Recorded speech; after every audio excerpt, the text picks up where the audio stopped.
السلام عليكم ورحمة الله تعالى وبركاته. اليوم غنشوفوا واحد مراجعة لدرس النهايات، وذلك من خلال حل هذا التمرين هذا. فانتم حاولوا تحبسوا الفيديو ريتما ديروا واحد المحاولة مع هذا التمرين هذا. انا غادي نبدا دابا الحل ان شاء الله.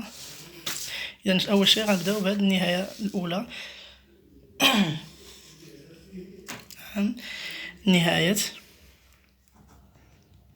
عندما يؤول إكس إلى 2 زائد ديال 3 على 2 إكس ناقص 2. إذا هذه غير باش نقادو الكتبة ديالها هي النهاية عندما يؤول إكس إلى 2، يعني يقترب من 2 ولكن إكس أكبر قطعا من 2، يقترب إليه بقيم أكبر منه. نعم، 3 على إكس ناقص 2. فهنا إكس يقترب من 2، يعني هذه تؤول إلى الصفر. إكس يؤول إلى 2، هذه تؤول إلى صفر، ولكن إكس أكبر من 2. فأول شيء غادي تبقاو تديروه نتوما هو التعويض. فغتعوضوا، إلا عوضتوا إكس ب2 غتولي هذه هي الصفر، ولكن عندكم هنا إكس أكبر من قطعا من 2، إذا هذه تؤول إلى الصفر زائد. إذا هذه راها غادي تخرج مباشرة سهلة بالتعويض. هذه على صفر زائد. هنا الشيء راه غير للشرح وصافي، اما هذا الشيء راه ما خاصش تكتب، لان 3 على صفر غير هاد الكتابه غير مسموح بها في الرياضيات. فهذه هي زائد لا نهايه، لان اي عدد على صفر تعطينا لا نهايه. ولكن تنشوفوا الاشاره، تخدموا بخاصيه الاشاره ديال خارج عددين، تعطينا زائد. نعم، نشوفوا النهايه الاخرى ليميت. نعم، ديال 3 على إكس زائد 2. إكس زائد 2، وهذا عندما يؤول إكس إلى ناقص 2 ناقص. ما يؤول إلى إكس إلى ناقص 2 ناقص، يعني يقترب منه بقيم أصغر منه. نعم، غنحاول نقدر الكتبة ديالها. هي النهاية عندما يقترب أو لا يؤول إكس إلى ناقص 2، ولكن إكس أصغر قطعا من ناقص 2 ديال 3 على إكس زائد 2. نعم، مزيان. فنفس الشيء تاني غادي نعوضو. فهنايا الا عوضنا اش غيعطينا؟ ناقص 2 زائد 2 صفر 3، ولكن هنا إكس راه أصغر قطعا من ناقص 2.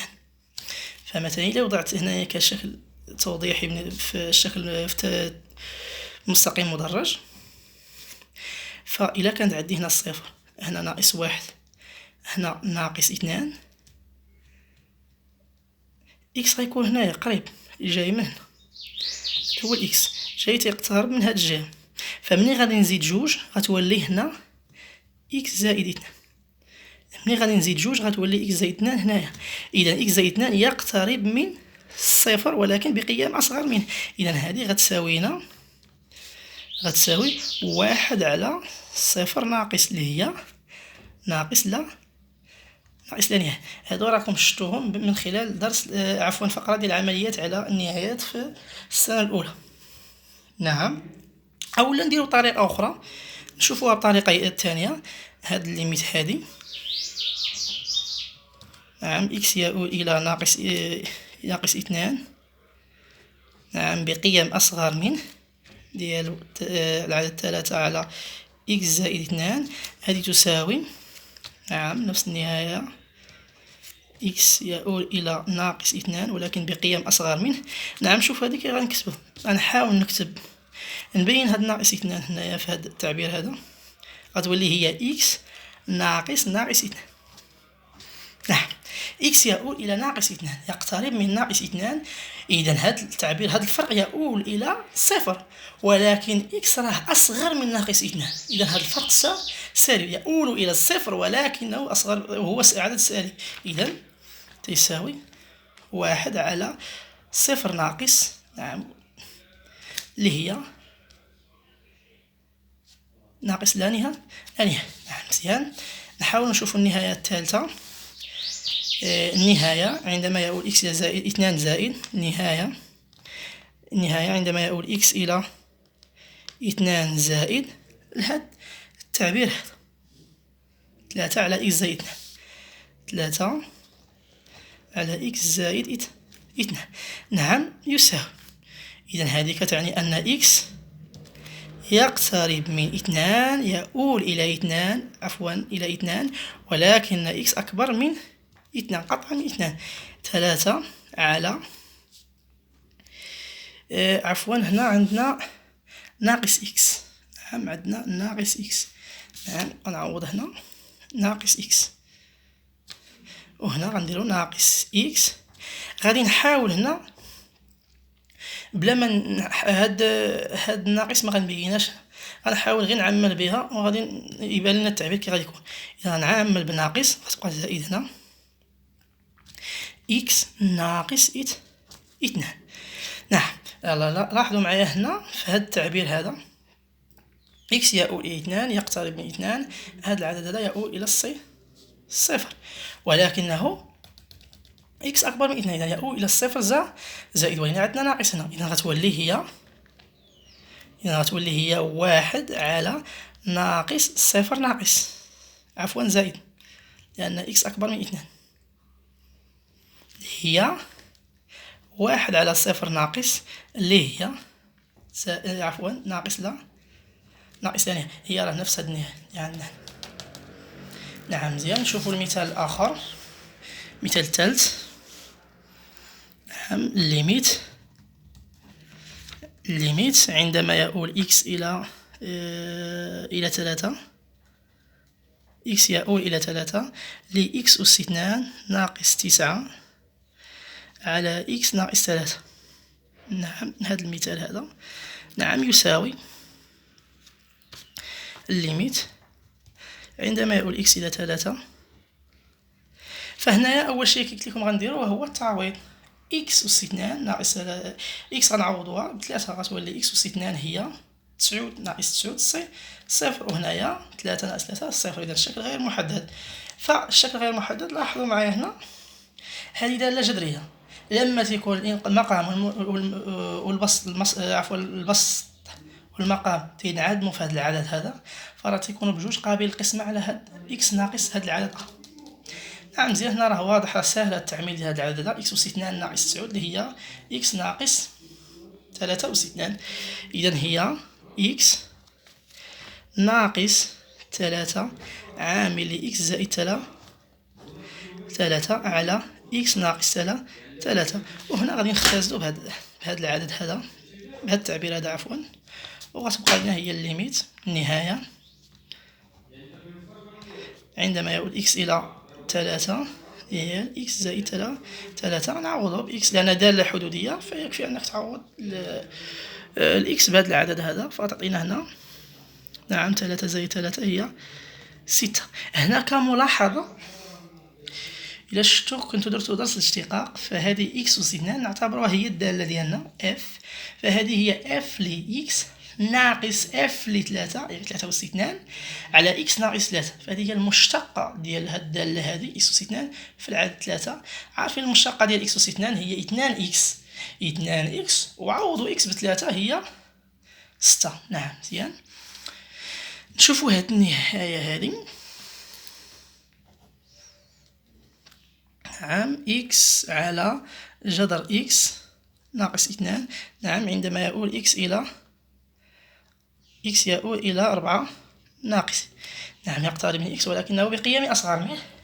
إذا كي قلنا أول شيء كنديرو هو التعويض. نحاول نقادو الكتبة. إكس يؤول إلى 4 ولكن إكس أصغر قطعا من 4. نعم إكس على جذر مربع إكس ناقص 2.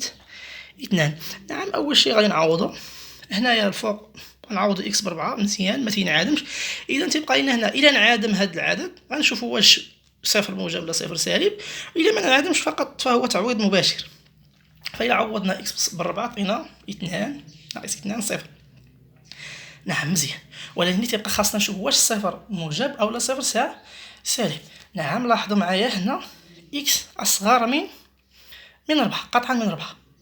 هاد الدالة الجذر تزايدية دخلوا الجذر تولي جذر إكس أصغر من جذر 4 اللي هي 2. إذا غتولي جذر إكس أصغر من ناقص عفوا أصغر من 2. إذا هذا الفرق راه سالب. نعم غادي نكتب أنا كملاحظة هنايا بالحمار إكس أصغر من 4، يعني أن جذر إكس أصغر من جذر 4 اللي هي 2. إذا جذر إكس أصغر من 2، فبالتالي إكس ناقص 2 أصغر من الصفر. جذر عفوا هنا جذر إكس. إذا هذه كتساوي 4 على صفر ناقص أي عدد موجب على صفر ناقص كتساوي ناقص ناقص ثانية. نعم كنظن هذا الشيء راه واضح. حاولوا نتوما تحبسوا الفيديو وراجعوا الحل، ولا عاودوا شغلوا الفيديو باش تشوفوا الحل مزيان. نعم هنا بالنسبه لهذه النهايه غادي نحاول غير نعطي غير الحل، طريقه الحل، ما غاديش نحاولوا نديروا الحل لان ما قدناش الوقت. هنا اول شيء قلنا غندوي به هو التعويض. عوضوا بالصفر اش تعطينا هنا صفر ناقص 9 هي ناقص 9.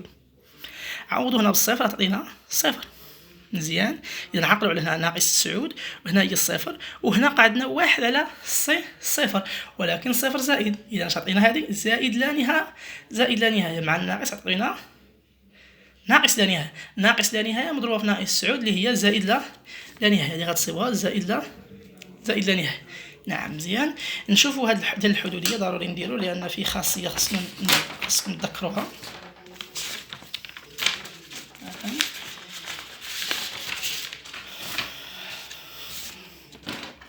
نعم ليميت عندما يؤول إكس إلى زائد لا نهاية ديال هاد الحدودية إكس أس 2 ناقص 3 إكس زائد 4. فهاد التعبير هذا غتبقاو تعقلوا على هاد النهاية حدودية عند زائد لا نهاية أو ناقص لا نهاية، دائما كتتعاملوا بالحد أكبر درجة، وغادي نشوفوا علاش. لأنه هو اللي تيفرض النهاية ديالو في زائد لا نهاية، وين هاد الشيء ما صحيحش ملي تيكون إكس يقول لشي عدد فقط في زائد لا نهاية أو ناقص لا نهاية. غنعوضوا بالحد الأكبر درجة اللي هو إكس أس 2. إلا كان عندنا شي عدد حتى هو تنعملوا به، إلا كان عندنا شي عدد هنا تنعملوا به، فغتبقى هنا 1 ناقص 3 إكس على إكس أس 2. نعم ناقص عفوا زائد 4 على إكس أس 2. نعم يساوي النهاية. نقادو الكتبة مزيان. إكس يؤول إلى زائد لا نهاية. هنا إكس أس 2 عامل 1 ناقص نختازلو هنا عندنا لي إكس أس 1 على إكس أس 2 هي 3 على إكس 1 ناقص 2 هي ناقص 1 هي 3 على إكس زائد 4 على إكس أس 2. نعم هنا صافي فقط راه تعويض مباشر. هنا تعطينا زائد لا نهاية مضروبة في 1 إكس على عفوا 3 على إكس يؤول إلى زائد لا نهاية، إذا يؤول إلى الصفر. عفوا كامل الصفر ناقص صفر زائد صفر، لأن 4 على زائد لا نهاية هي صفر، فزائد لا نهاية في 1 هي زائد لا نهاية. نعم مزيان.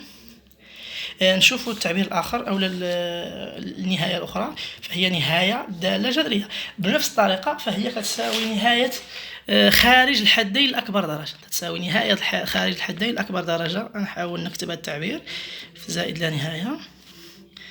نعم 3 إكس أس 3 ناقص 5 إكس أس 2 زائد إكس الكل على 3 إكس أس 2 ناقص 5. نعم بنفس الطريقة كيف ما درنا من قبل غادي نعوض بالحدين الأكبر درجة، وأخرين غيبقاو تيقولوا الواحد. إذا غتساوي النهاية في زائد لا نهاية أو في ناقص نهاية بحال في الخاصية ماشي في الليميت. طريقة الحساب بحال في طريقة الحساب. 3 إكس أس 3 هذا هو الحد الأكبر درجة على 3. شوف واش ما خطأتش، عفوا هنا عندنا 2، هنا عندنا 2 خطأت في هذه. نعم إذا هنا 2 إكس أس 3 على 3 إكس أس 2. غنختازلو ب 2 عفوا إكس أس 2 غتولي الليميت زائد لا نهاية ديال 2 على 3 اكس، وهذه الليميت ديالها في بلس انفيني، وهذا عدد ثابت غتضرب في بلس انفيني غتولي هي زائد لا نهايه لان هذا العدد موجب.